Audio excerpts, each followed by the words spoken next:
بالله من الشيطان اللعين الرجيم. بسم الله الرحمن الرحيم. الحمد لله رب العالمين والعاقبة للمتقين والجنة للمؤمنين والنار للمنافقين. الحمد لله الذي جعلنا من المتمسكين بولاية علي بن أبي طالب وأولاده المعصومين.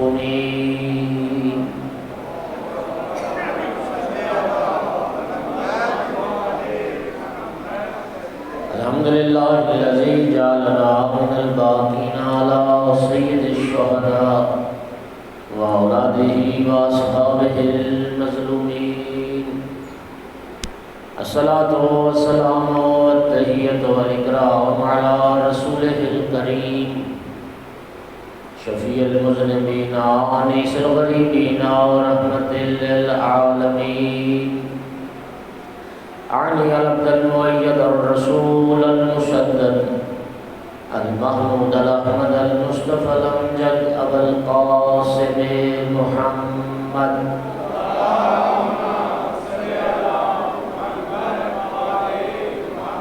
ثم الصلاة والسلام والتحية والإكرام على آله الطيبين الطاهرين المعصومين المنتجبين المنتخبين المظلومين. واللعنة الدائمة على أعدائهم الملعونين من يوم عداوتهم إلى قيام يوم الدين وبعد يوم الدين. أما بعد، فقال سبحانه وتعالى في كتابه المجيد: بسم الله الرحمن الرحيم.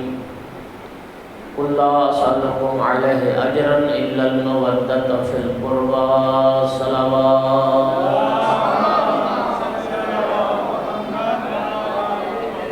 یہ والے پنکھے بھی چلوا دیں اس سائڈ والے.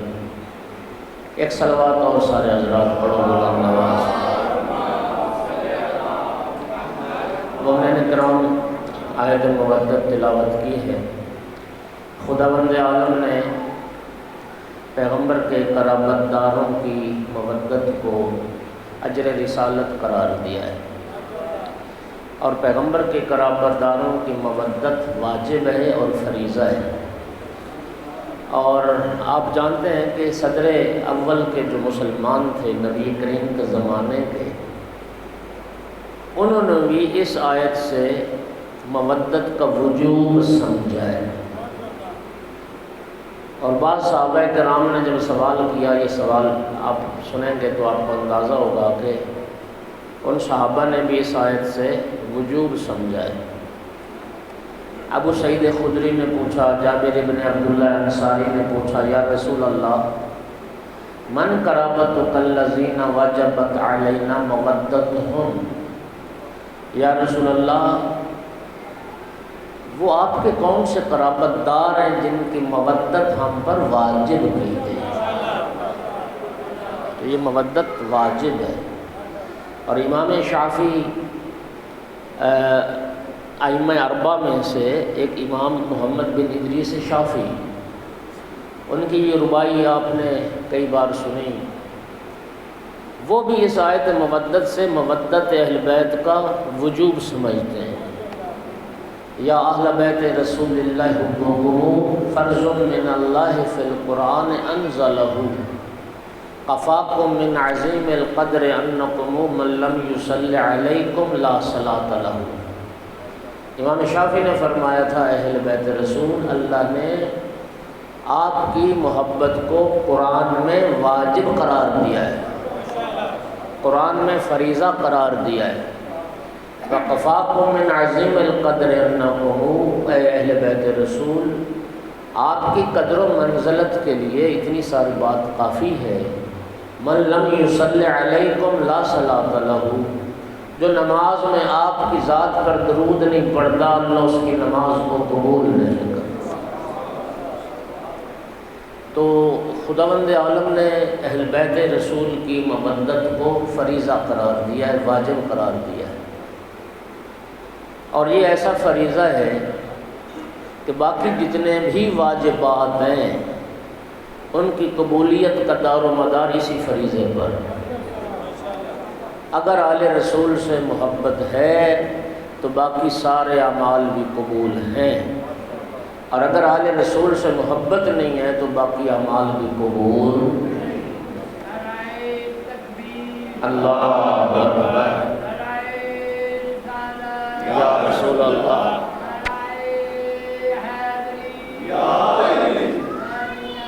زندہ باد۔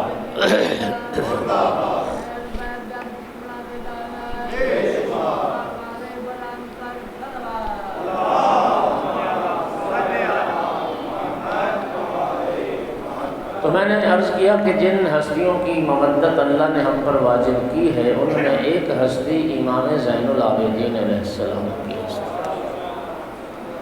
اور کل میں نے عرض کیا تھا کہ یوں تو ہر امام معصوم ہر صفت کمال میں تمام اہل زمانہ سے افضل ہوتا ہے، لیکن چند صفات ایسی ہیں جن کی تجلی امام سجاد علیہ السلام کی زندگی میں سب سے زیادہ ہے۔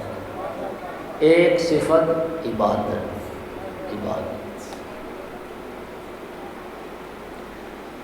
سامعین گرامی، امام سجاد علیہ السلام کی عبادت میں نے عرض کیا تھا کہ ایک عبادت گزار گھرانے میں آ کر زین العابدین کا لقب پایا اور سید الساجدین کا لقب پایا۔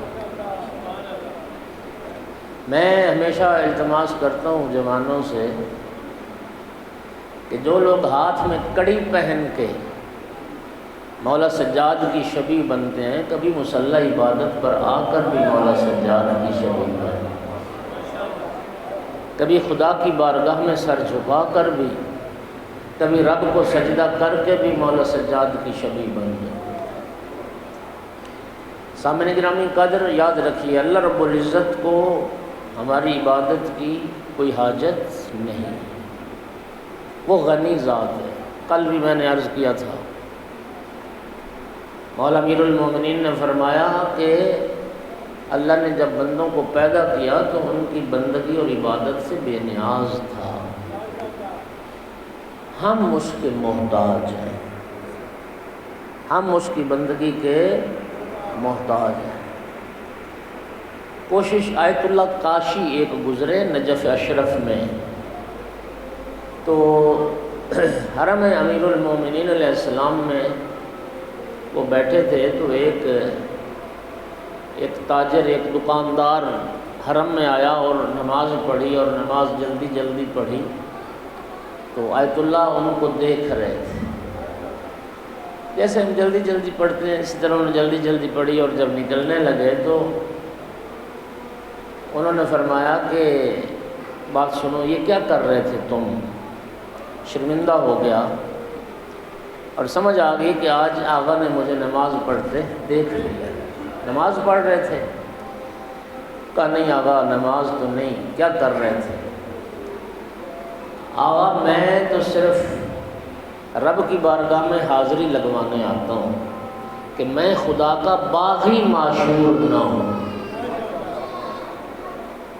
میں رب کے حکم کا باغی نہ بنوں، میں تو صرف اس لیے اس کی بارگاہ میں سر جھکانے آتا ہوں۔ یقین کیجئے روایت کہتی ہے کہ اس جملے سے آیت اللہ کاشی متاثر ہوئے اور فرمانے لگے کہ یہ تو صاحب معرفت شخص ہے۔ تو میرے بھائیوں، اس رب کو ہماری نمازوں کی ضرورت نہیں ہے، صرف بندہ یہ کوشش کرے کہ میں اس کا باغی نہ بنوں، میں اس کے حکم کا باغی، سر جھکانا سیکھو اس کی بارگاہ۔ اور یاد رکھیے کہ نبی کریم صلی اللہ علیہ وآلہ وسلم نے ارشاد فرمایا ہے کہ من تشبہ بقوم فہو منہم۔ رسول اللہ نے فرمایا جس قوم کی تم شباہت اختیار کرو گے اللہ اسی قوم سے تمہیں محشور کرے گا۔ اسی روایت کی بنیاد پر ہمارے فقہا کا یہ فتویٰ ہے، ایک مومن کے لیے کسی کافر کی شبیہ بننا جائز نہیں ہے، کسی کافر کی شباہت اختیار کرنا جائز مثلاً عیسائی صلیب پہنتے ہیں، ایک مومن کے لیے جائز نہیں ہے کہ وہ صلیب پہنے۔ توجہ ہو رہی ہے؟ ہندو عورتیں پردہ نہیں کرتی، ایک کنیز زہرا کے لیے جائز نہیں ہے کہ وہ بے پرد ہو کے بازاروں میں جائے اور مجالس میں جائے۔ اسی طرح یہودیوں کی جو کچھ خاص علامات ہیں یا جتنے بھی غیر مسلم ہیں، ان شباہتوں کو اختیار کرنا مومن کے لیے جائز نہیں۔ اور آپ کو اگر یاد ہو تو کسی زمانے میں شروع میں علماء ٹائی لگانے کو جائز نہیں سمجھتے تھے، اور یہ کیوں نہیں سمجھتے تھے؟ اس لیے کہ ٹائی بھی ان عیسائیوں کے ساتھ، مسیحیوں کے ساتھ شباہت بنتی تھی، لہٰذا لباس کی شکل میں یا کسی اور شکل میں ان کی شباہت اختیار کرنا۔ اب تو اللہ معاف کرے، ہماری حلیے ہی ایسے ہو گئے ہیں کہ ہمارے حلیے سے تو پتہ ہی نہیں چلتا کہ یہ مومن ہے یا کوئی کافر ہے۔ توجہ ہو رہی ہے حضرات؟ ہمارے عادات و اطوار ہی ایسے ہو گئے۔ شباہت کافر کی جائز نہیں۔ میں اس روایت کی بنیاد پر عرض کیا کرتا ہوں کہ آپ بھی باوضو ہو کر مصلی عبادت پر قبلہ رخ کھڑے ہو کے تکبیرۃ الاحرام کہہ کے نمازیوں کی شبیہ بن جائیں، اللہ آپ کو نمازیوں میں سے محشور کرے۔ جس قوم کی شباہت اختیار کرو گے اللہ اسی قوم سے محشور فرمائے۔ تو سامعین گرامی، نماز میں کبھی کوتاہی نہ کرنا۔ سورہ مبارکہ مومنون، اچھا یہ بھی دیکھیں، یہ اللہ تعالیٰ نے مومن کو یہ عزت بخشی ہے۔ 2 صورتیں قرآن پاک میں آپ کے نام کی رب نے نازل کی ہیں، ایک سورہ مومن ہے قرآن میں اور ایک سورہ مومنون ہے قرآن میں، واحد کے صیغے کے ساتھ اور جمع کے صیغے کے ساتھ۔ سورہ مومن بھی ہے، سورہ مومنون بھی۔ اچھا اب آپ بتائیں کہ ہم الحمدللہ دعویٰ کرتے ہیں کہ ہم مومن ہیں اور یقیناً مومن ہیں، البتہ ایمان کے درجے ہیں، ایمان کے مراتب ہیں، ایمان ذات مراتب چیز ہے۔ نبی کریم صلی اللہ علیہ وآلہ وسلم نے فرمایا نا کہ حضرت مقداد ایمان کے 8ویں درجے پر فائز تھے، حضرت ابو ذر ایمان کے 9ویں درجے پہ فائز تھے، اور حضرت سلمان ایمان کے 10ویں درجے پر فائز تھے۔ لوگوں نے عرض کی اور مولا امیر المومنین کا کون سا درجہ ہے؟ فرمایا علی کل ایمان ہے۔ صلوات پڑھ دو۔ اور سرکار نے فرمایا حب علی ایمان، مولا علی کی تو محبت ایمان ہے۔ توجہ ہو رہی ہے؟ تو ایمان کے درجے ہیں، ایمان کے مراتب ہیں۔ تو ایک صلوات پڑھیں ذرا سارے حضرات۔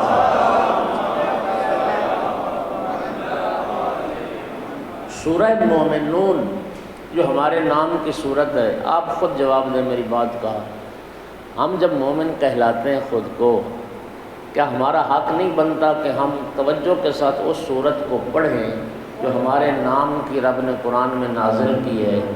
اور اس صورت میں اللہ تعالیٰ نے مومنون کی، مومنین کی صفات کو بیان کیا ہے، مومنین کی نشانیاں رب نے توجہ بیان کی ہیں سورہ مبارکہ مومنون میں۔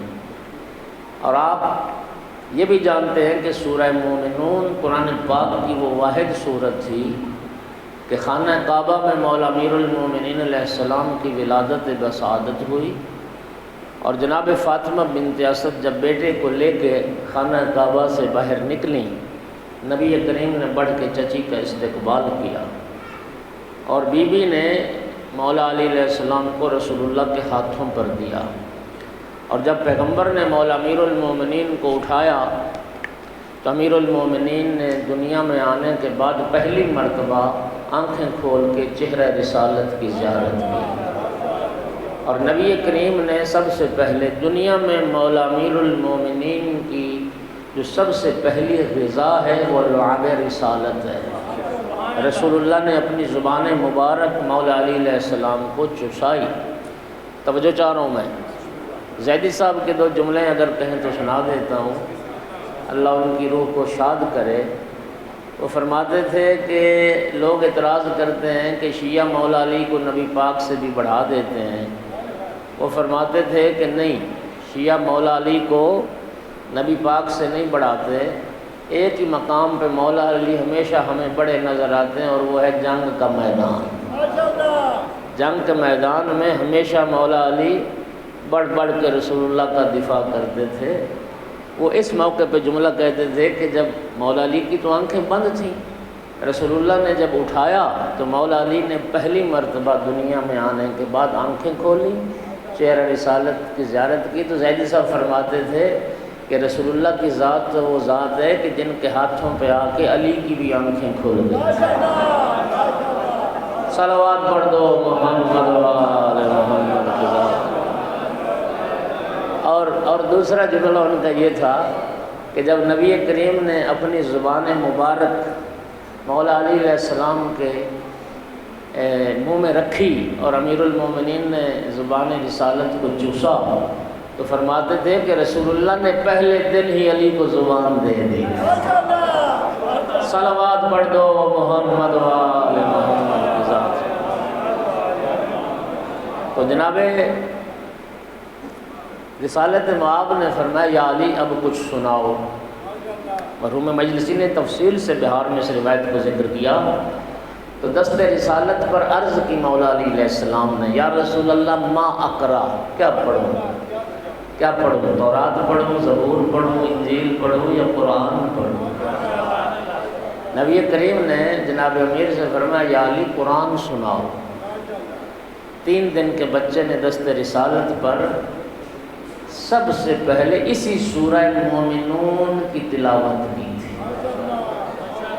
اسی سورہ مومنون کی تلاوت۔ بسم اللہ الرحمن الرحیم، قد افلح المؤمنون، تحقیق مومن کامیاب ہو گئے، تحقیق صاحبان ایمان فلاح پا گئے۔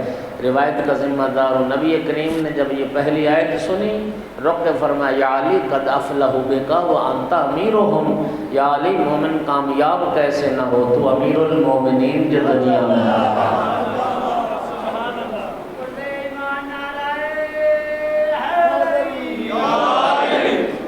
اچھا، میں عرض یہ کر رہا ہوں کہ اس صورت میں اللہ تعالیٰ نے مومنین کی نشانیاں بیان فرمائی۔ قد افلح المومنون، تحقیق مومن کامیاب ہو گئے۔ کون مومن کامیاب ہو گئے؟ یہ اس سے آگے بیان ہے۔ الذین، پہلی صفت ان کامیاب ہونے والے مومنین کی، قد افلح المومنون الذین هم فی صلاتہم خاشعون، وہ مومن فلاح پا گئے جو نماز خضوع و خشوع سے ادا کرتے ہیں۔ نمازی مومن فلاح پا گئے، نمازی مومن۔ خدا معاف کرے، آج آپ جو حالات ہیں منبر پر بھی اور لوگوں کے بھی، وہ آپ دیکھ رہے ہیں، نماز کا مذاق اڑاتے ہیں لوگ، نمازیوں کا مذاق اڑاتے ہیں لوگ، نماز کے ذکر سے چڑ جاتے ہیں، عجیب باتیں کرتے ہیں۔ جی حر نے کون سی نمازیں پڑھی تھیں؟ تو میرے بھائی اپنا مطالعہ درست کرو اور کتابیں پڑھو، جو ہلاکی باتوں میں نہ آؤ۔ آپ مجھے یہ بتائیں، شہیدان کربلا کا جو زیارت نامہ ہے تمام شہدائے کربلا کا، حضرت حر شہید کربلا تو ہے نا؟ اس زیارت نامے میں ایک جملہ اشہد انکم قد اقمتم الصلاۃ، اے شہیدان کربلا، یہ امام کا تعلیم کردہ زیارت نامہ، میں گواہی دیتا ہوں آپ نے نماز قائم کی۔ اور ذمہ داری سے عرض کر رہا ہوں، حضرت حر نے جب دشمن بن کے آئے تھے، توجہ کرنا، 1000 کا دستہ لے کر جب حر آیا تھا اور مولا حسین علیہ السلام کا راستہ روکا تھا منزل ذو حسن پر، اور جب ظہر کا وقت ہوا تھا، حجاج ابن مسروق نے اذان دی تھی، مولا حسین علیہ السلام نے حر سے فرمایا تھا، حر تو اپنے ساتھیوں کے ساتھ نماز پڑھ اور میں اپنے ساتھیوں کے ساتھ نماز پڑھتا ہوں۔ حر نے اس وقت بھی عرض کی تھی فرزند رسول نماز آپ کی اقتداء میں پڑھے، یعنی جب دشمن بن کے آیا تھا اس وقت بھی حر نے مولا حسین علیہ السلام کی اقتداء میں نماز پڑھی ہے۔ اور علماء نے لکھا ہے کہ حر کو جو یہ سعادت حاصل ہوئی نا مولا حسین پر جان قربان کرے، یہ پہلا قدم تھا جو مولا حسین کی طرف اس نے اٹھایا ہے اور کہا کہ نماز علیحدہ نہیں پڑھوں گا، نماز آپ کی اقتداء۔ صلوات پڑھ دو سارے حضرات بلند آواز، ایک بلند تر صلوات پڑھو، اور بند ہوگی بیٹھ میں خود کی توجہ ہو رہی ہے میرے بھائیوں، اللہ آپ کو جزائے خیر دے۔ تو بھائی حضرت حر نے نماز مولا حسین کی اقتداء میں پڑھی ہے، حر نے جان قربان کی ہے۔ توجہ ہو رہی ہے حضرات؟ اصل میں جو لوگ خود نمازی نہیں نہ ہوتے وہ کسی کو بھی نماز کی پھر تلقین نہیں کر سکتے۔ کیا خیال ہے؟ ہم نے محمد و آل محمد کی جو تعلیمات ہیں اور رب نے جو قرآن میں فرمایا ہم نے اس کو دیکھنا ہے۔ نبی کریم جب اذان کا وقت ہوتا تھا نا تو جناب بلال سے کیا فرماتے تھے؟ ارحنا یا بلال، اے بلال اذان دو، نماز پڑھے تاکہ راحت پا جائے، راحت پا جائے۔ یعنی پیغمبر اور آل پیغمبر نماز سے راحت پاتے تھے، نماز سے سکون پاتے تھے۔ اور مولا حسین علیہ السلام کا جملہ کل اچھا نبی پاک کی یہ حدیث سنیں، قرۃ عینی فی الصلاۃ۔ میرے ناقص مطالعے میں نبی پاک نے جناب حسنین کریمین کے لیے بھی فرمایا ہے، حسن اور حسین بیٹا میری آنکھوں کی ٹھنڈک ہے۔ اپنی لخت جگر جناب زہرا صلوات اللہ علیہ کے لیے بھی فرمایا ہے، میری بیٹی فاطمہ میری آنکھوں کی ٹھنڈک ہے۔ اور چوتھی چیز نماز ہے جس کے لیے رسول اللہ نے فرمایا قرۃ عینی فی الصلاۃ، یہ نماز ہے جب میں محمد کی آنکھوں کی ٹھنڈک، میری آنکھوں کی ٹھنڈک۔ تو جو پیغمبر اور آل پیغمبر کو محبوب ہو، جو اہل بیت کا شیعہ اس کو بھی وہی چیز محبوب ہونی چاہیے۔ ایک صلوات سارے حضرات بلند آواز سے پڑھو۔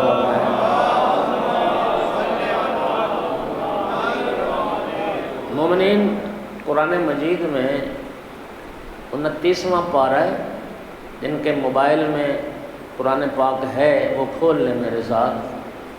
سورہ مبارکہ مدثر 74واں سورہ۔ اس صورت میں جنتیوں کی اور جہنمیوں کی ایک گفتگو ہے، ایک مکالمہ ہے قرآن میں۔ جنتی جب جنت میں پہنچ جائیں گے اور جہنمی جب جہنم میں پہنچ جائیں گے تو جنتی جہنمیوں سے مکالمہ کریں گے، بات کریں گے۔ ویسے تو قرآن مجید میں متعدد مقامات پر ہے، کل توفیق ہوئی تو میں باقی مکالمے بھی ذکر کروں گا، لیکن آج سورہ مدثر میں جو مکالمہ ہے وہ ذکر کرنے لگا ہوں۔ ارشاد رب العزت ہے، آیت نمبر 39 سے شروع ہو رہا ہے، چند آیات آپ کو سنانی ہے۔ الحمدللہ ساری توجہ کر رہے ہو اور جانتے ہو کہ نبی کریم صلی اللہ علیہ وآلہ وسلم نے فرمایا تھا من استمع آیۃ من القرآن خیر لہ من صغیر ذہب۔ جس طرح ہر ملک میں پہاڑ کچھ شہرت رکھتے ہیں نا، کیٹو مطلب شہرت رکھتا ہے دنیا میں، تہران میں کوہ دماوند ہے، اقبال نے اپنی شاعری میں بھی کوہ دماوند کا ذکر کیا۔ تو یمن میں ایک بہت بڑا پہاڑ ہے جس کا نام ہے سبیر۔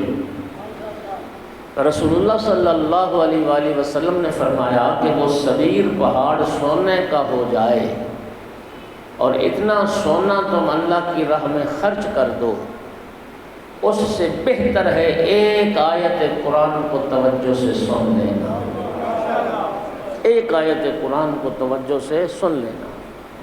آج آپ کی خدمت میں چند آیات سنانی ہے۔ اللہ رب العزت ارشاد فرماتا ہے الا اصحاب الیمین فی جنات یتساءلون۔ اصحاب الیمین سورہ مبارکہ واقعہ کے شروع میں اللہ تعالیٰ نے فرمایا نا 3 گروہ ہوں گے. ایک تو ہیں والسابقون السابقون، سبقت کرنے والے، وہ سب سے بلند ترین ایمان اور عمل کی منزل میں سب سے جو بلند لوگ ہیں وہ ہیں سابقون. نبی کریم کی حدیث ہے، یا علی تو سابقین میں سے ہے اور سابقین کا سردار تو ہے. پھر دوسرے ہیں اصحاب الیمین، جن کے دائیں ہاتھ میں نامہ اعمال دیا جائے گا، اور دائیں ہاتھ میں نامہ اعمال ملنا یہ جنتی ہونے کی دلیل ہے. اور ایک ہیں اصحاب الشمال، جن کے بائیں ہاتھ میں نامہ اعمال دیا جائے گا، اور یہ ان کے جہنمی ہونے کی دلیل ہے.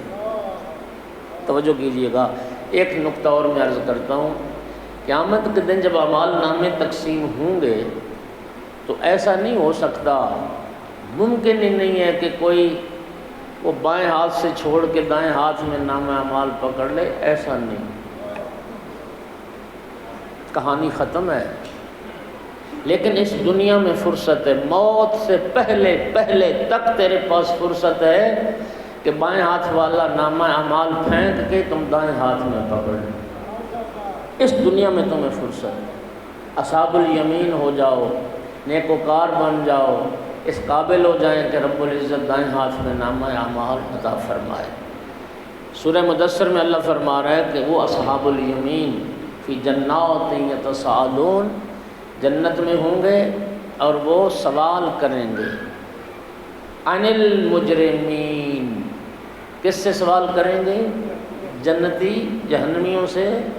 اچھا، قرآن پاک کی دوسری آیات میں بھی یہ چیز ہے کہ جنتی اور جہنمی ایک دوسرے کو دیکھ بھی رہے ہوں گے، ایک دوسرے کو پہچان بھی رہے ہوں گے. اور یہ کوئی مشکل نہیں ہے. آج یہاں حافظ آباد میں بیٹھا بندہ دنیا کے ہر خطے میں بیٹھے بندے سے دیکھ بھی رہا ہے اور ان سے باتیں بھی کر رہا ہے. یہ ہو گیا نا ممکن. یہ اگر آلات کی مدد سے ہے تو وہاں جنت میں بغیر آلات کے دیکھ رہا ہوگا. چونکہ جہنم پستی میں ہوگی، جنت بلندی پر ہوگی، تو جنتی لوگ جہنمیوں کو دیکھ بھی رہے ہوں گے اور پہچان بھی رہے ہوں گے. تو جنتی پوچھیں گے جہنمیوں سے، مجرمین سے. جنتی ایک ہی سوال کریں گے. وہ کیا سوال ہے؟ ما سلککم فی سقر، جہنم میں تمہیں کون سی چیز لے گئی، کون سا عمل تمہیں جہنم میں لے گیا، کون سی بات تمہیں جہنم میں لے گئی. سوال سمجھ آ گیا؟ جنتی پوچھ رہے ہیں جہنمیوں سے تم جہنم میں کیوں گئے ہو، کس بنیاد پر جہنم میں گئے ہو. تو جہنمی کہیں گے کہ ہمارے 4 عمل تھے، 4 گناہ تھے ہمارے، جن کی وجہ سے ہم جہنم میں گئے. کتنے؟ اچھا، یہ رب کریم کا کرم نہیں کہ جن کاموں کی وجہ سے انسان جہنم میں جائے گا رب کریم نے قرآن میں وہ بیان کر دیے. اب عقل مندی کا اور دانش مندی کا تقاضا کیا ہے کہ کم از کم ہم ان کاموں سے بچ جائیں، ہم ان گناہوں سے بچ جائیں جو جہنمیوں کو جہنم لے کے جا رہے ہیں. ان میں پہلا کہیں گے 4 ہمارے جرم تھے جن کی وجہ سے ہم جہنم میں آئے. قالوا لم نکو من المصلین، ہمارا پہلا جرم یہی تھا کہ ہم نماز نہیں پڑھتے تھے، ہم نمازی نہیں تھے. اچھا، یہ جو کانا یکون و باب ہے یہ علمی بات ہے تھوڑی سی، یہ استمرار کے لیے استعمال ہوتا ہے. لم نکو من المصلین کا یہ معنی نہیں ہے کبھی پڑھ لی کبھی نہ پڑھی. ہاں جی، کبھی آنکھ کھول گئی تو فجر کی پڑھ لی، باقی زیادہ وقت سویا ہی رہا، نہیں پڑھی. اچھا، مغرب عشاء کی پڑھ لی، ظہر عصر کی نہیں پڑھی، یعنی مرضی کی، دل کیا تو پڑھ لی اور دل کیا تو نہ پڑھی. لم نکو من المصلین، لم نکو من المصلین کا معنی ہے کہ ہم باقاعدگی سے نماز نہیں پڑھتے تھے، ہم استمرار کے ساتھ نماز نہیں پڑھتے تھے، فریضہ سمجھ کے ہم نماز نہیں پڑھتے تھے. یہ ہمارا پہلا جرم تھا، نماز نہ پڑھنا. آج کل تو خدا معاف کرے، میں نے پہلے عرض کیا، لوگ تارک الصلاۃ بھی ہیں اور نماز کے منکر ہو گئے ہیں. لوگ نماز کی توہین کرتے ہیں، نمازیوں کی توہین کرتے ہیں۔ قرآن کہہ رہے سورہ مبارکہ مدثر ہے، جہنمیوں سے جنتی پوچھ رہے ہیں جہنم میں کیوں گئے ہو؟ وہ کہتے ہیں ہمارا ایک جرم یہ ہے کہ ہم نماز نہیں پڑھتے۔ کدھر جائیں گے؟ کیا بنے گا؟ امام حسن عسکری علیہ السلام کی وہ جو روایت ہے، امام حسن عسکری علیہ السلام نے فرمایا تھا نا کہ مومن کی 5 نشانیاں ہیں۔ کتنی؟ پہلی نشانی یہ ہے کہ وہ نمازی ہوتا ہے۔ اللہ کرے ہمارے اندر وہ نشانی پیدا ہو جائے۔ اور کیسا پکا نمازی ہوتا ہے، یعنی فریضہ بھی پڑھتا ہے، نوافل بھی پڑھتا ہے، تہجد بھی پڑھتا ہے۔ خدا ہم سب کو یہ توفیق عطا کرے۔ دوسری نشانی جب نماز پڑھتا ہے، اچھا عجیب بات ہے، امام عسکری علیہ السلام فرماتے ہیں مومن کی 5 نشانیاں ہیں اور ان 5 میں سے 3 کا تعلق نماز سے ہے۔ 3 نشانیاں نماز سے تعلق ہے۔ 51 رکعت نماز پڑھے۔ دوسری نشانی نماز پڑھے تو بسم اللہ الرحمن الرحیم بلند آواز سے پڑھے۔ تیسری نشانی جب نماز پڑھے تو خاک کربلا پر سجدہ کرے، تربت سید الشہداء پر۔ ویسے تو اور وہ چیزیں ہیں کہ وہ ایک اصول سادہ سا یہ ہے مذہب اہل بیت میں، ہر چیز پر سجدہ نہیں ہو سکتا۔ وہ چیز جو زمین سے پیدا ہو، زمین سے متعلقہ ہو اور انسان کے معقولات اور ملبوسات میں سے نہ ہو، لباس اور اس کے کھانے پینے سے اس چیز کا تعلق نہ ہو تو اس پر سجدہ ہو سکتا ہے۔ اگر کوئی چیز زمین سے تو پیدا ہوئی لیکن کھانے میں استعمال ہوتی، مثلا ساگ، اب ساگ جو سبزی ہے، پتہ ہے، یہ کھایا جاتا ہے نا، تو اس پتے پہ سجدہ جائز ہے۔ پالک، اس پتے پہ سجدہ جائز نہیں ہوگا، لیکن وہ درختوں کے پتے جو انسان کے کھانے میں استعمال نہیں ہوتے ان پر سجدہ ہو جائے گا، لکڑی پہ سجدہ ہو جائے گا، پتھر اور اصناف ارض جتنی ہیں ان پہ سجدہ ہو جائے گا۔ توجہ ہو رہی ہے حضرات؟ معدنیات پہ نہیں۔ اچھا، سب سے جو افضل چیز ہے جس پر سجدہ جائز ہے وہ تربت ہے، خاک ہے، اور خاک میں بھی وہ خاک سب سے افضل ہے جو خاک کربلا۔ امام سجاد علیہ السلام نے سب سے پہلے کربلا کی خاک کو سجدہ گاہ بنایا تھا، سید الشہداء کی تربت اقدس کو سجدہ گاہ بنایا تھا، اور پھر ہمیں حکم دیا گیا، اور مومن کی ایک نشانی تربت سید الشہداء پر سجدہ۔ اور میں ماشاءاللہ جوان کافی بیٹھے ہو، میں التماس کروں گا، کئی دفعہ نماز پڑھتے ہیں نا جی، موٹر وے پہ جاتے ہیں ریسٹ ایریا میں یا کہیں، تو لوگ نماز تو پڑھ رہے ہوتے ہیں لیکن وہ سجدے گاہ کا اہتمام نہیں کرتے، اسی طرح وہ قالین پہ پڑھ کے چلے جاتے ہیں۔ میں التماس کروں گا خدا کے لیے، یہ فریضہ ہے، یہ واجب ہے، یہ رب نے ہم پر فرض کیا اور فریضہ الہی کو ادا کرنا ہے، تو اس نماز کو نبی پاک نے کیا فرمایا تھا؟ صلوا کما رأیتمونی اصلی، نماز ویسے پڑھو جیسے مجھے پڑھتا دیکھو، جیسے ائمہ نے پڑھی ہمیں اس طریقے سے پڑھنی چاہیے، اپنی مرضی سے نہیں پڑھنی چاہیے۔ تو جن چیزوں پر سجدہ مذہب اہل بیت میں جائز ہے اسی چیز پر سجدہ کرنا چاہیے، من مرضی سے نہیں پڑھنی چاہیے۔ میرا سوال ہے، آج ہر بندے کے پاس موبائل ہے یا نہیں؟ جب آپ سفر میں جاتے ہیں اپنا موبائل ساتھ رکھتے ہیں؟ موبائل کا چارجر ساتھ رکھتے ہیں؟ اچھا، اس سے بڑھ کے جن لوگوں کا استعمال زیادہ ہے وہ پاور بینک بھی ساتھ رکھتے ہیں تاکہ کہیں بیٹری جو ہے وہ ختم نہ ہو جائے۔ تو جب موبائل کو اپنے ساتھ اتنا سنبھال لیتے ہو تو تم خاک کربلا ساتھ نہیں رکھ سکتے، تم سجدے گاہ ساتھ نہیں رکھ سکتے۔ اور حالانکہ امام معصوم کی حدیث ہے کہ سفر میں تربت سید الشہداء اگر سفر میں تمہارے ساتھ ہے، تمہارے سامان میں ہے، تمہارے پاس ہے، سفر میں تمہاری حفاظت کی ضمانت ہے اور تمہارا سامان چوری نہیں ہوگا، گم نہیں ہوگا، ضائع نہیں ہوگا جس میں خاک کربلا موجود ہے۔ تو اپنے پاس خاک کربلا رکھو، اپنے پاس تم نے نماز پڑھنی ہے، تم پر واجب ہے، تم نے فریضہ ادا کرنا ہے، تو تم خاک کربلا کا اہتمام کیوں نہیں کرتے؟ اور امام جعفر صادق علیہ الصلوۃ والسلام نے ارشاد فرمایا السجود علی تربۃ الحسین یتم الصلاۃ وان کانت ناقصۃ۔ مولا صادق علیہ السلام فرما رہے ہیں کہ خاک کربلا پر سجدہ کرنے سے اللہ ناقص نماز کو بھی کامل بنا دیتا ہے۔ توجہ چاہوں گا، ہماری نمازوں میں نقص ہیں، ہماری نمازوں میں کمزوریاں ہیں، ہماری نمازوں میں خیالات ہیں، اس نماز کی کمی کو پورا کرنے کے لیے کچھ طریقے ہیں۔ حدیث معصوم میرے پیش نظر ہے، یہ جو نوافل پڑھنے کا حکم ہے، یہ نوافل بھی اس فریضہ کی کمی اور کوتاہی کو پورا کرنے کے لیے ہے۔ امام صادق علیہ السلام کی اس حدیث سے ظاہر ہوا کہ جب نماز خاک کربلا کو سجدہ گاہ بنایا جائے، تربت سید الشہداء پر سجدہ کیا جائے، تو یہ خاک کربلا پر سجدہ کرنا بھی اس نماز کی کمی کو مکمل کر دیتا ہے، اس کمی کو پورا کر دیتا ہے۔ اگلی روایت سنو، بڑی معتبر روایت ہے۔ ہر بندے کی ہر نماز محل اجابت اور محل قبولیت تک نہیں پہنچتی۔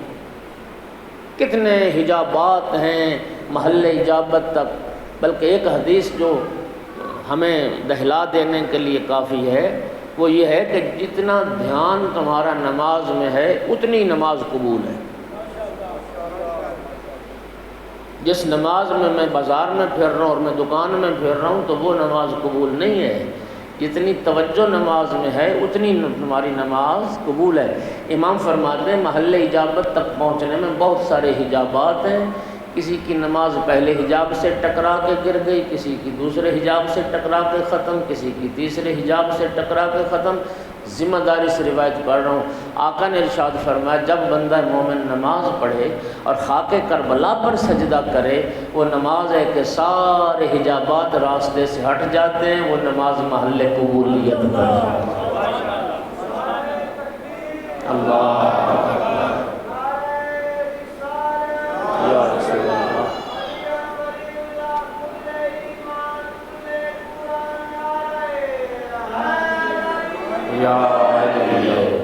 وہ محل قبولیت تک پہنچتی ہے۔ تو دیکھا تین نشانیاں تو مومن کی نماز کے بارے ہو گئی۔ 51 رکعت نماز پڑھے، نماز میں بسم اللہ بلند آواز سے پڑھے، اور نماز پڑھے تو خاک کربلا پر تربت سید الشہداء پر سجدہ کرے۔ چوتھی نشانی یہ ہے کہ دائیں ہاتھ میں انگوٹھی پہنے، زنجیریں پہننے کا حکم نہیں، کڑے پہننے کا حکم نہیں، گانے پہننے کا حکم نہیں، دھاگے سبز لال پیلے پہننے کا حکم نہیں۔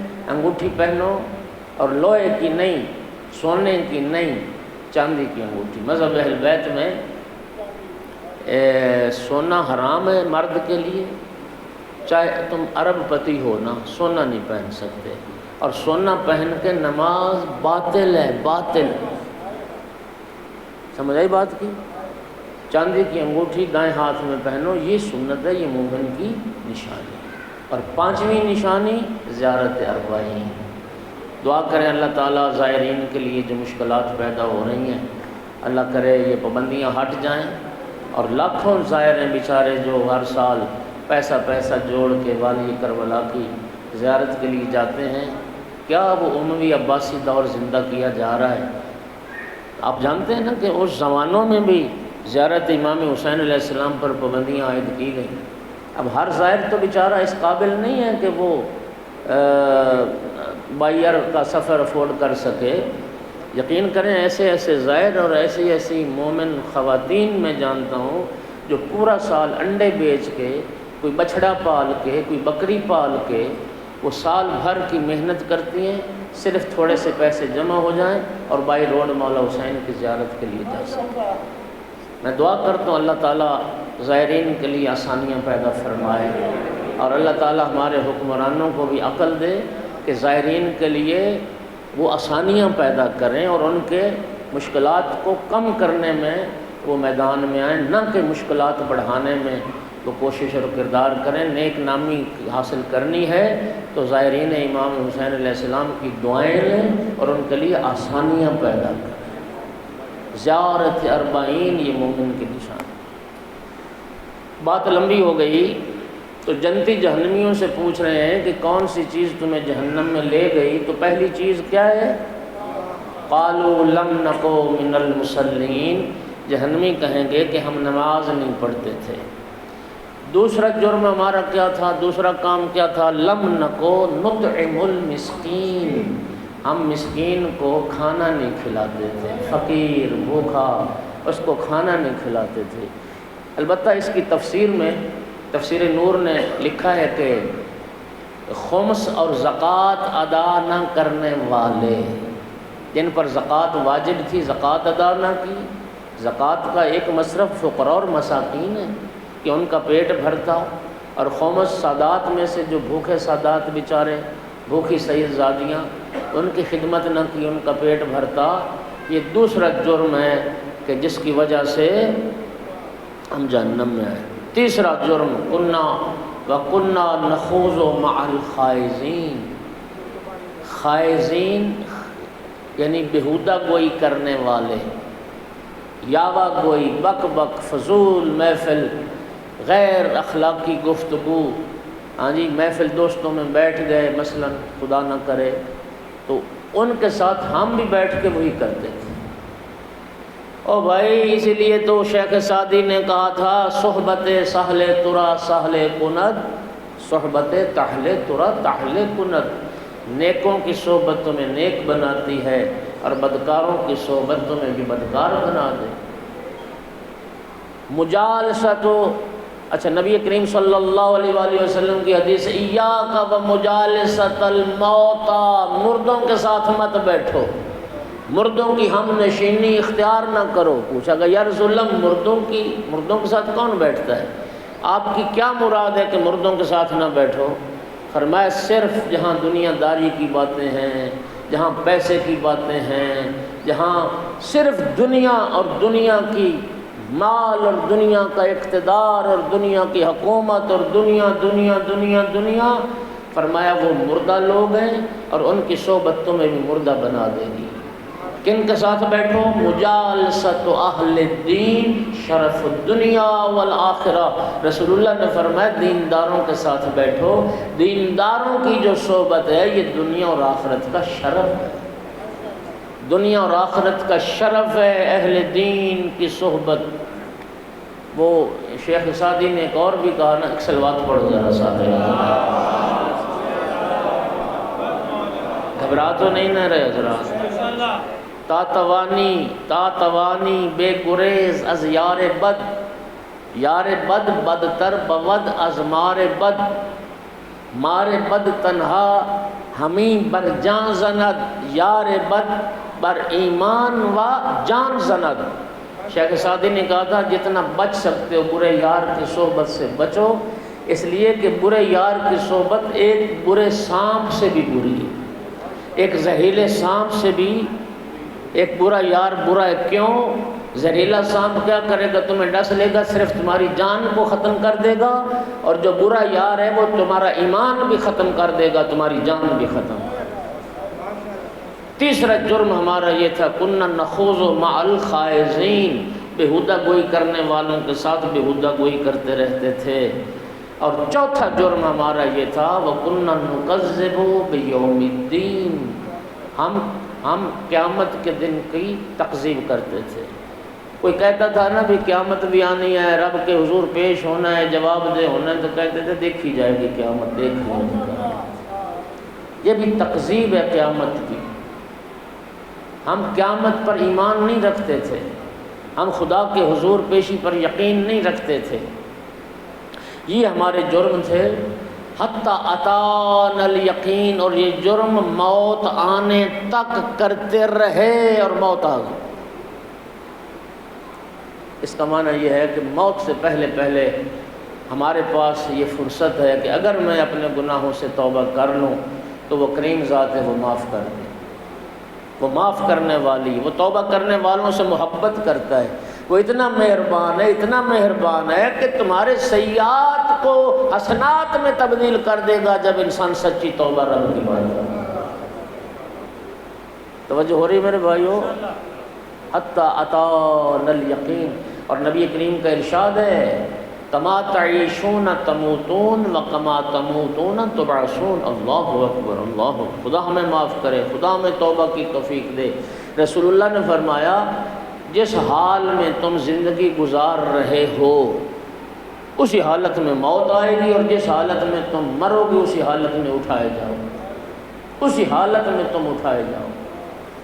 اس لیے قرآن کہتے ہیں نا وَلَا تَمُوتُنَّ، حضرت ابراہیم نے وصیت کی تھی وَلَا تَمُوتُنَّ إِلَّا وَأَنْتُمْ مُسْلِمُونَ، اسلام کی حالت میں مرنا، کوشش کرنا ایمان کی حالت میں مرنا، بے ایمان ہو کے نہ مرنا۔ بے ایمان مرو گے تو قیامت کے دن بھی بے ایمان اٹھائے جاؤ۔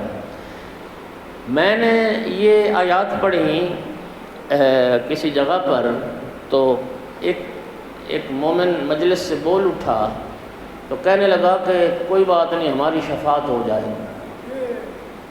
کیا کہا؟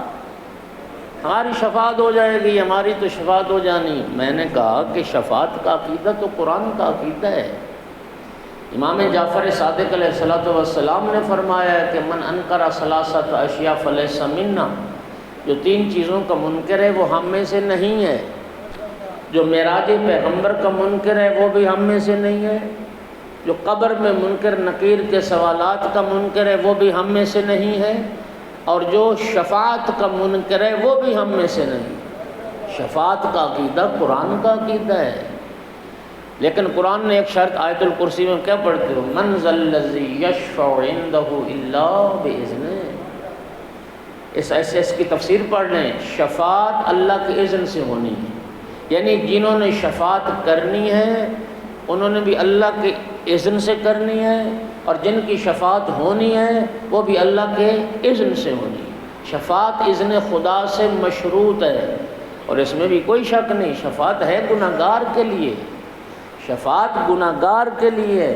جو حضرات مدینہ گئے ہو، مسجد نبوی جب ریاض الجنہ سے نکلتے ہیں، 2-3 محرابی دروازے ہیں وہاں پر، ایک دروازے پر نبی کریم کی یہ حدیث لکھی ہوئی، آج بھی لکھی ہوئی، قال النبی صلی اللہ علیہ وآلہ وسلم انما ادخرت شفاعتی لأہل القبائر من امتی۔ رسول اللہ نے ارشاد فرمایا میں نے اپنی شفاعت کو ذخیرہ کر رکھا ہے امت کے ان افراد کے لیے جن سے کبیرہ گناہ سرزد ہوتے ہیں۔ گناہ گار کے لیے شفاعت ہے، اور گناہ گاروں کی کبیرہ گناہ جن سے سرزد ہوئے ان کے لیے شفاعت ہے۔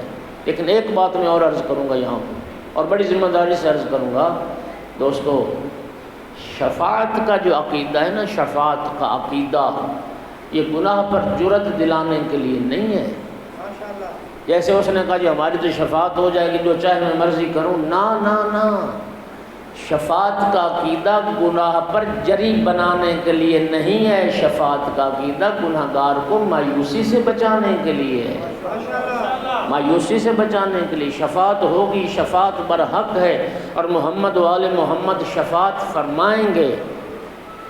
ہر ہستی کا مقام شفاعت اتنا بلند ہے، اس میں بڑا وقت لگ جائے گا، یہ پوری ایک الگ مجلس چاہیے اس پر، لیکن ایک جملہ صرف سناتا ہوں کہ جس مظلوم کربلا کو یاد کر کے گریہ کرتے ہو، سب سے بڑی شفاعت مولا حسین کی ہے۔ جب زیر قصہ نبی پاک تشریف فرما تھے اور مولا حسین علیہ السلام جب نانا کے قریب آئے تو سلام کیا، السلام علیکہ یا جدہ یا رسول اللہ، تو نبی پاک نے کیا جواب دیا تھا؟ وعلیکہ السلام یا ولدی و یا شافع امتی، اے میرا بیٹا حسین تجھ پر بھی سلام، اے میری امت کی شفاعت کرنے والا حسین تجھ پر بھی سلام۔ مولا حسین شفاعت کریں گے۔ اور چھٹے امام کی حدیث مرحوم مجلسی نے بہار الانوار میں ذکر کیا، سنیے کتنی شفاعت ہے۔ قیامت کا دن آئے گا، 1000 صف ہوگی گناہ گاروں کی، کتنی؟ 1000 صف گناہ گاروں کی، اور ایک صف ما بین المشرق والمغرب، مشرق سے مغرب تک لمبی، اور ایک صف میں اتنے گناہ گار ہوں گے کہ جن کی تعداد صرف خدا جانتا ہے کہ کتنے گناہ گار ہوں گے۔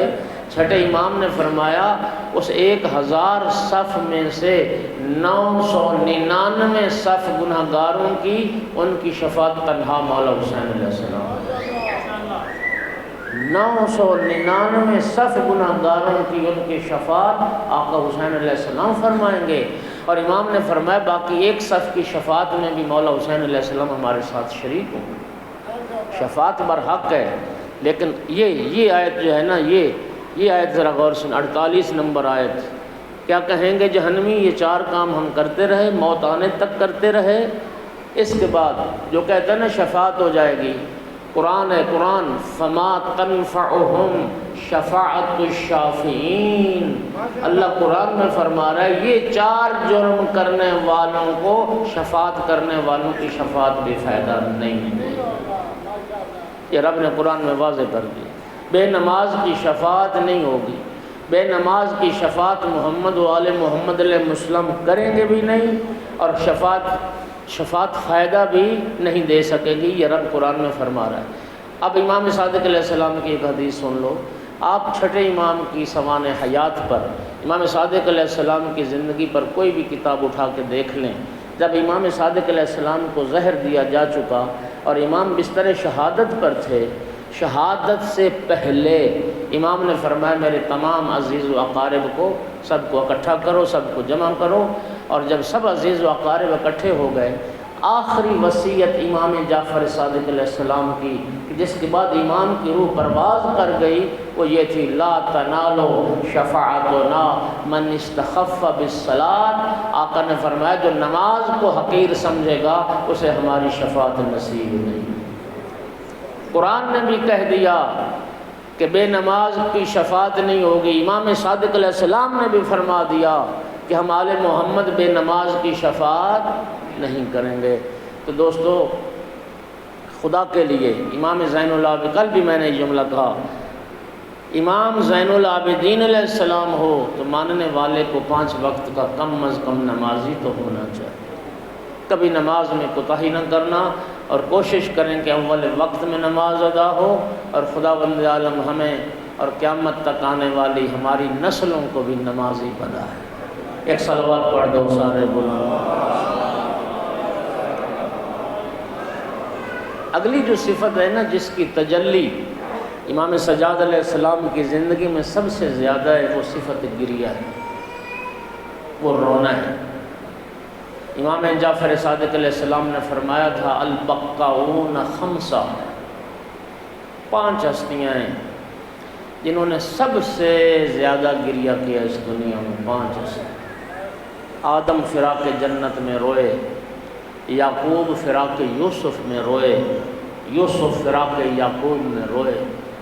حضرت یعقوب علیہ السلام کتنا روئے؟ آنکھیں سفید ہو۔ حضرت یوسف اتنا روتے تھے کہ زندان میں قیدی کہتے تھے یوسف رونے کا ایک وقت مقرر کرو۔ چوتھی ہستی تیرے رسول کی اکلوتی بیٹی فاطمہ زہرا۔ میں عزادار حیران ہوتا ہوں کہ جو بی بی بابا کی رحلت کے بعد زیادہ سے زیادہ 95 دن زندہ رہی، کتنا روتی ہوگی سیدہ طاہرہ، کہ چھٹے امام نے فرمایا سب سے زیادہ رونے والوں میں ایک نام رسول اللہ کی بیٹی، اتنا روتی تھی۔ مولا امیر المومنین کے پاس آئے مدینہ کے لوگ، یا علی بنت پیغمبر سے کہو کہ رونے کا ایک وقت مقرر۔ اور 5ویں ہستی تیرا بیمار کربلا امام زین العابدین علیہ السلام واقعہ کربلا کے بعد 35 سال روئے۔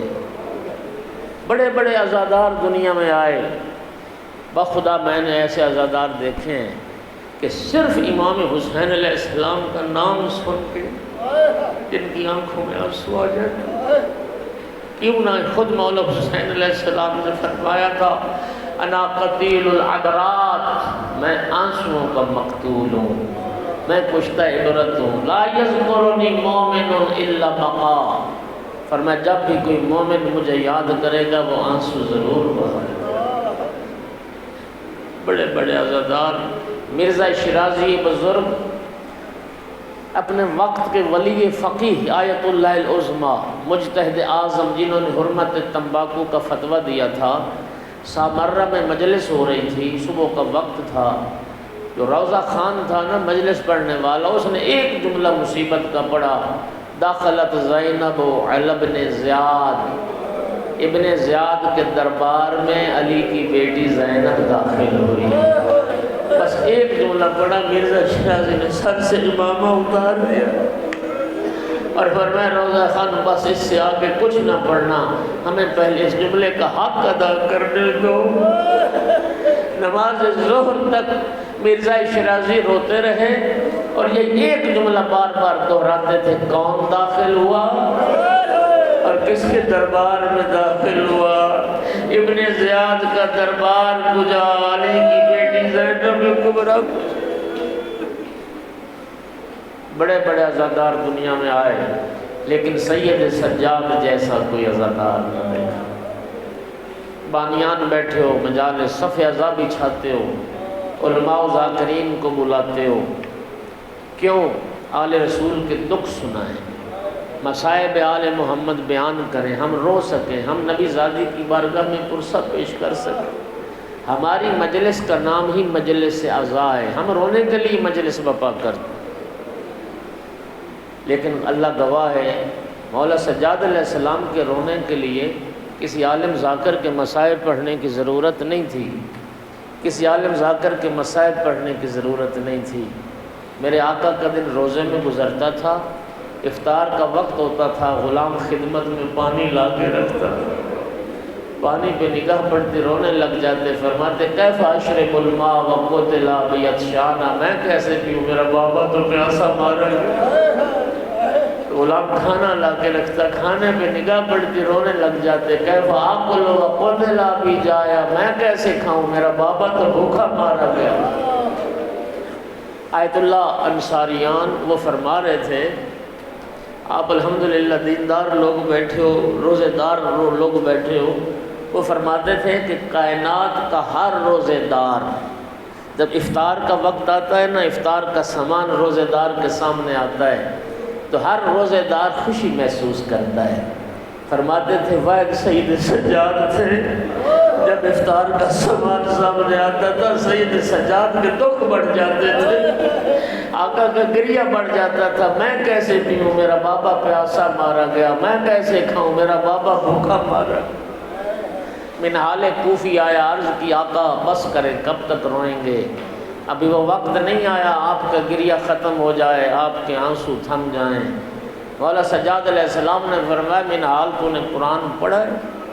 جی آقا میں نے پڑھا ہے۔ فرمایا یعقوب کا ایک یوسف نکاحوں سے ہو جاتا تھا، قرآن کہتا ہے وَبْيَضَّتْ عَيْنَاهُ مِنَ الْحُزْنِ فَهُوَ قَضِيمٌ، اتنا روئے حضرت یعقوب، روتے روتے بینائی ختم ہو گئی۔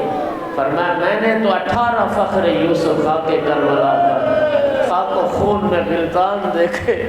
منہال نے عرض کیا آقا پھر کیا ہوا، شہادت تو آپ کے گھرانے کی میراث ہے، شہادت تو آپ کی سیرت ہے، جناب عبیدہ آپ کے شہید، جناب حمزہ آپ کے شہید، امیر المومنین آپ کے شہید۔ اس وقت مولا سجاد نے فرمایا منہال تو نے انصاف نہیں کیا، شہادت تو ہمارے گھرانے کی میراث ہے، ننگے سر ماؤں بہنوں کے ساتھ کبھی اس بازار کبھی اس بازار، کبھی اس دربار کبھی اس دربار کا، یہ بھی ہمارے گھرانے کی میراث ہے، جن بیویوں نے کبھی گھر سے باہر قدم نہ رکھا ہو۔ اور عزاداروں یہی وجہ تھی، جب بھی آقا سجاد سے پوچھا گیا نا آقا سب سے زیادہ دکھ کہاں آئے، کبھی کربلا کا نام نہیں لیا، رو کے فرماتے تھے اشام اشام، ساری زندگی سید سجاد بھلا نہ سکے۔ اور عزاداروں جب سے مظلوم بابا کا کٹا ہوا سر دیکھا نا مولا سجاد نے، مولا سجاد جانور ذبح ہوتا نہیں دیکھ سکتے تھے۔